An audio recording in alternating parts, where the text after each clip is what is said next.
ओम सजात्म स्वरूप परम गुरु शुद्ध चैतन्य स्वामी ने नमः। साधक को बाहरी चारित्रों में निमित्त मात्र से ही संतोष नहीं करना चाहिए।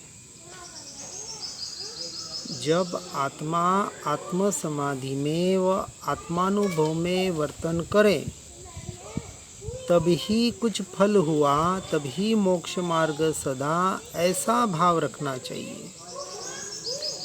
मात्र पढ़ना सुनना कुछ याद कर लेना यह मोक्ष मार्ग नहीं है। यह जानकारी मात्र है, क्षुप्शम ज्ञान है। या कोई व्रत जप तप कर लिया, बाहर कुछ भी क्रियाएं पंचकल्याणक आदि कर लिए, ये साधन है साध्य तक पहुंचने के लिए। तो यहाँ यही बता रहे हैं कि जब तक साधन साध्य तक पहुंचाने में कारणभूत न बने तब तक वह साधन हमारे उस काम का नहीं है जिससे हमें जो काम के अर्थात उस क्रिया के अंत तक हमें पहुंचना है, अर्थात मोक्ष मार्ग। तो पढ़कर सुनकर समझकर जब तक आत्मा आत्म समाधि में व आत्मानुभव में वर्तन न करे तब तक समझना कि मोक्ष मार्ग में हम आगे नहीं बढ़ पा रहे हैं, कहीं न कहीं अटके हुए हैं। क्योंकि जब तक शुद्धात्मा का ध्यान होकर शुद्धोपयोग का अंश प्रकट नहीं होगा, अर्थात सम्यक दर्शन शुद्धात्मा का अंश और अंशी की यात्रा है। अंश सम्यक दर्शन है और अंशी केवल ज्ञान है। इसलिए गुणों से गुणी तक पहुंचना है, ज्ञान से ज्ञायक तक पहुंचना है। पूरी साधना इतनी ही है। इसलिए साधक बनना यह वास्तविक पढ़ने और सुनने का सार है। और साधक बनना है तो सीधी सी बात है, सच्चा साधक मुमुक्षु आत्मार्थी जब उसे यह निर्णय होगा कि परद्रव्य परभाव मैं नहीं, मेरे नहीं, मैं उनका कर्ता भोक्ता था नहीं, हूँ नहीं, हो सकता नहीं, तो क्या वो परद्रव्य प्रभावों में अटक कर भटकेगा? तो सीधा सा जवाब है नहीं। अर्थात जो संसार से निवृत्ति लेकर एकमात्र मोक्ष की आराधना करना चाहता है, वो सिर्फ और सिर्फ अपनी आत्मा की आराधना की ओर ही बढ़ेगा। अर्थात अपने स्वरूप और स्वभाव में उसे समझकर भेद ज्ञान भेद विज्ञान के माध्यम से परद्रव्य प्रभावों से हटकर स्वद्रव्य और स्वभाव में स्थिर होने की साधना, यही शुद्धोपयोग का अंश प्रकट करना। और इसके द्वारा ही संवर और निर्जरा रूपी तत्व पर्याय में प्रकट होते हैं। संवर और निर्जरा पुद्गल के परिणाम है, क्योंकि आश्रव भी पुद्गल का परिणाम था। आश्रव अर्थात कर्मों का आना। तो जैसे जैसे जीव भाव कर रहा है, वैसे वैसे ये कार्मण वर्गणाएं कर्मरूप परिणमित होकर जीव पर आत्मा के ऊपर आकर चिपकती है कर्मण शरीर में। और फिर जैसे जैसे उदय आता है वैसे वैसे वो कर्म फल देते हैं। और जब यह जीव उन कर्मों में मैं मेरापना करता है, उद्यागत क्रिया और उद्यागत भाव में, उसे कर्म फल चेतना कहा। और उसके द्वारा जो नए मोह राग द्वेष के भाव करके जो नए कर्म बांधता है, उसे कर्म चेतना कहा। तो ये निरंतर कर्म चेतना और कर्म फल चेतना यह जीव को संसार में 84 लाख योनियों में भटकाने वाली है, चाहे वो पाप रूप हो चाहे पुण्य रूप हो। अब जो तीसरी बात यहाँ बता रहे हैं कि जब तक शुद्धोपयोग रूपी अंश को प्रकट नहीं करेगा, अर्थात परद्रव्य पर भावों से हटकर स्वद्रव्य और स्वभाव को प्रकट नहीं करेगा, अपनी आत्मानुभूति, अपने अस्तित्व का टंकोत्कीर्ण श्रद्धान और निर्णय नहीं करेगा, तब तक जीव के संवर भी नहीं है, अर्थात आश्रव कर्मबंध ही होगा।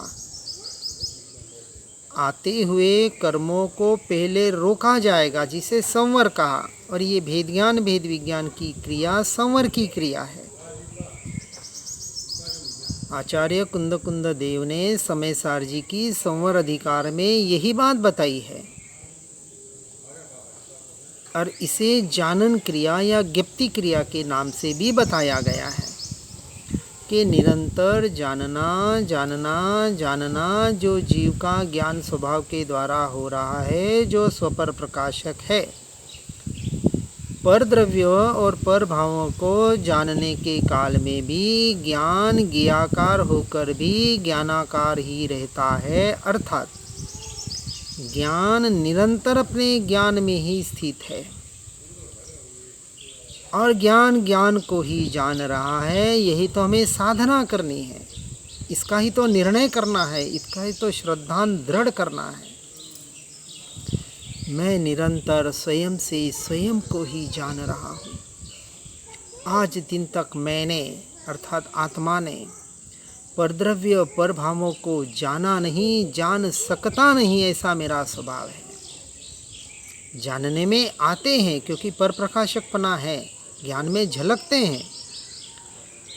उसी काल में वास्तविक मैं अपने स्वद्रव्य और स्वभाव को ही जान रहा होता हूँ, ऐसा पहले श्रद्धान निर्णय दृढ़ होता है चौथे गुणस्थानक में। फिर उसके शुद्धि की वृद्धि पांचवें और छठे गुणस्थानक में होती है, और उसके आधार पर सातवें गुणस्थानक में शुद्धोपयोग रूप निर्विकल्प दशा प्रकट होती है। तो ऐसे अंश से अंशी की यात्रा, यही पूरी साधक की साधना है, और इस साधना के लिए साधक बनना पड़ेगा। पढ़ना सुनना ये साधक की दशा नहीं है। पढ़कर सुनकर जो समझा है, जाना है, माना है, उसको प्रयोगों के आधार पर, तत्व निर्णय के आधार पर उस रूप अपना जीवन जीने का प्रयास करना, पुरुषार्थ करना, यह साधक का जीवन है। साधना में जीवन जीने वाले को साधक कहा। श्रावक श्रद्धावान, विनयवान और ज्ञानवान, क्रियावान। किसकी श्रद्धा? तो व्यवहार से पंच परमेष्ठी की श्रद्धा, इसके अलावा किसी की श्रद्धा नहीं। सद्देव, सद्गुरु, सद्धर्म, सतशास्त्र, इसके अलावा कहीं भी श्रद्धा से सिर ये नहीं झुकेगा, ये व्यवहार का अपेक्षा से और निश्चय से अपने स्व के अस्तित्व का, अपने होने पने का, अपनी आत्मा का टंकोत्कीर्ण श्रद्धान, ये श्रावक की पहली कंडीशन। अर्थात सच्चा श्रावक तो चौथे गुण स्थानवर्ती सम्यक दृष्टि जीव ही है, भले अविरत है। बाहर से कितनी भी वीरति का पालन कर ले, मुनि दीक्षा ग्रहण कर ले, लेकिन यदि आत्मा का ज्ञान नहीं है, भान नहीं है, श्रद्धान नहीं है, अनुभव नहीं है, तो वो मिथ्या दृष्टि जीव श्रावक के श्रेणी में भी नहीं आता है, निश्चय की अपेक्षा से। व्यवहार से भले हम जैन कुल में पैदा हो गए और अपने आप को जैन कह लें, सच्चा जैन तो श्रावक चौथे गुणस्थानवर्ती ही होता है, चाहे वो अजैन भी क्यों ना हो,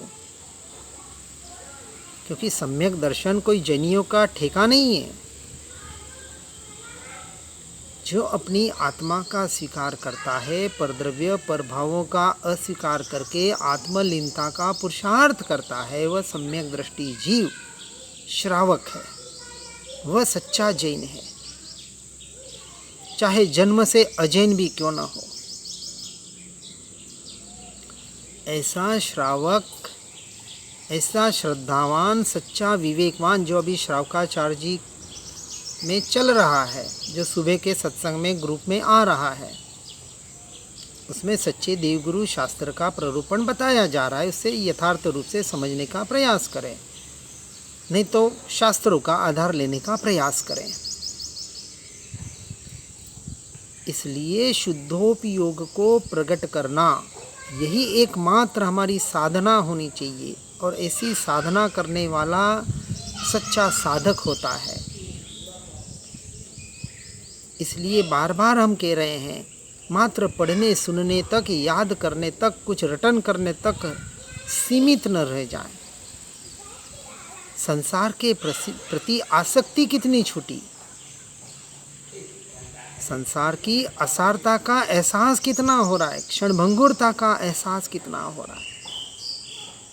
जब हम परिवार में होते हैं, समाज में होते हैं, ये शरीर में कोई रोगादि आ जाते हैं, तब उसके प्रति अनासक्त भाव कितना रहता है, उदासीनता कितनी रहती है। क्या करें, हम तो संसार में रहते हैं तो करना पड़ता है, ये शब्द मुमुक्षु के नहीं होते हैं, होने ही नहीं चाहिए। और यदि है तो समझना कहीं ना कहीं कमजोरी है, हमारी कमजोरी को तो निकालना है, और स्वयं ही स्वयं की कमजोरी देखकर निकाल सकता है। क्योंकि हमारी कमजोरी कोई बताने का प्रयास करे तो हमें उस पर गुस्सा आता है। वास्तविक हमारी कमजोरी बताने वाला हमारा उपकारी है, लेकिन हमें उसे उपकारी नहीं मानते हैं और क्रोध कर लेते हैं। ठीक है ठीक है, तू तेरा काम कर, मुझे मेरा काम करने दे। किसको क्या पड़ी है? ये तो क्या है, मुमुक्षु होते हैं, आत्मार्थी होते हैं, ऐसे शुभ राग भाव सहज ही उनको आते हैं, तो ऐसे कभी कभी उपदेश या कुछ समझ ऐसे देने का प्रयास कर लेते हैं।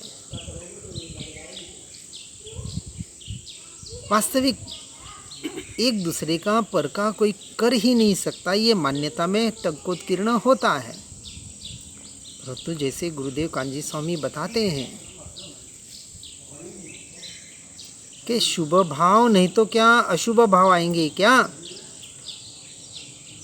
शुभ भाव आ जाए, शुभ राग हो जाए, फिर भी मान्यता में टंकोत्कीर्ण श्रद्धा में होता है कि ये मेरा स्वरूप नहीं है, मेरा स्वभाव नहीं है। फिर जैसे ही जागृति होती है, वहाँ से हटकर अपने स्वरूप और स्वभाव में आने की चेष्टा करते हैं और पर से हट जाते हैं, क्योंकि उन्हें पता है तो काम तो एकमात्र अपना आत्मा का करना है, और मैं मेरा काम मेरे से कर सकता हूँ, न कोई मेरा कार्य कर सकता है, न मैं किसी का करवा सकता हूँ। इसलिए ऐसा जीव परद्रव्य पर भावों से हटकर अपने शुद्धोपयोग की साधना और आराधना में ही रत रहने का प्रयास और पुरुषार्थ करता है, और हमें भी यही करने का प्रयास करना है। क्योंकि किसको समझाएं, क्या समझाएं, कितना समझाएं और क्यों समझाएं? समझ तो स्वयं के मान्यता की होती है, क्योंकि जब हम सुनते पढ़ते हैं तब भी अपनी मान्यता को लेकर बैठे हुए होते हैं, और अपनी मान्यता के अनुसार सुनने समझने को पढ़ने को मिले तो अच्छा लगता है, नहीं तो ऐसा लगता है कि कहीं न कहीं गलत बात हो रही है, उसको भी स्वीकार नहीं किया जाता है। ठीक है, अपनी अपनी साधना है, अपनी अपनी आराधना है। भले कहते हैं ज्ञानियों का एक मार्ग होता है, लेकिन भेद कहीं न कहीं आज मार्ग में पड़े हुए हैं, और हम जिन्हें ज्ञानी कहते हैं उन ज्ञानियों के मार्ग में ही भेद हो रहे हैं। तो अपेक्षा से कहें तो भेद कहीं न कहीं होगा। इन सारे भेदों से हटकर हमें एकमात्र अभेद अखंड एक त्रिकाली ध्रुव तत्व की साधना और आराधना करनी है। अपनी अपनी मान्यता, अपने अपने संस्कार के अनुसार अपनी साधना करनी है। मैं क्या कह रहा हूँ और कोई क्या कह रहा है, ठीक है, कहीं विरोधाभास नज़र आएगा, यानी ज्ञानी में भी नज़र आएगा, कथनी करनी में फ़र्क नज़र आएगा। तो सारे शास्त्रों का सुनकर समझकर, ज्ञानी पुरुषों के वचन सुनकर समझकर अपना स्वयं का निर्णय बनाएं और स्वयं का निर्णय बनाकर अपनी एक आराधना करें और उस आराधना में दृढ़ होकर उस मार्ग पर आगे बढ़ने का प्रयास और पुरुषार्थ करें। यही हमारे लिए योग्य होगा। किसी कौन, क्योंकि कहीं ना कहीं फिर भ्रमजाल होता है कि एक क्या कह रहा है, दूसरा क्या कह रहा है, तीसरा क्या कह रहा है, सब महावीर स्वामी का नाम ले रहे हैं, अलग अलग साधना बता रहे हैं, अलग अलग मार्ग बता रहे हैं। तो अपना निर्णय करके आगे बढ़ने का प्रयास और पुरुषार्थ करें। इसी भावना के साथ ओम नमः सिद्धम। जिन वाणी के ज्ञान से हो सम्यक श्रद्धान, हो चारित्र महान और पाऊँ पद निर्वाण। जिनवर प्रभु की दिव्य ध्वनि जो शुद्ध बोध स्वरूप है, स्यादवाद से जो है अलंकृत शारदे श्रुत रूप है। सिद्धांत गुण पर्याय चतु अनुयोगमय विस्तार है। महिमामय जिन वाणी माँ को वंदना शतवार है, वंदना शतवार है। ओम नमः सिद्धम।